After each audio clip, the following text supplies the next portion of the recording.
Актив саясий партиясынын Борбордук шайлоо комиссияга карата доо арызы Кыргыз Республикасынын президентинин мөөнөтүнөн мурда шайлоонун жүрүшүндөгү биринчи соттук талаш-тартыш болду.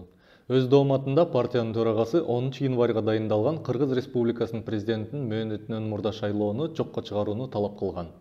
Доогер шайлоо 15 январга дайындалууга тийиш экенин, анткени дал ошол күнү мамлекеттин мурунку жетекчиси кызматын өткөрүп берген күндөн баштап туура 3 ай өтөөрүн өзүнүн талабын негиздөө катары келтирген. Арызды карап чыгып, административдик жана жогорку соттор Борбордук шайлоо комиссиянын токтомун күчүндө калтыруу жөнүндө чечим чыгарышты. Анткени мыйзамдын бардык талаптары сакталган жана шайлоо 3 айлык мөөнөттөн кечиктирилбей дайындалган. Шайлоо талаштары жөнүндө биздин жаңы сериябыз менен таанышып туруңуз.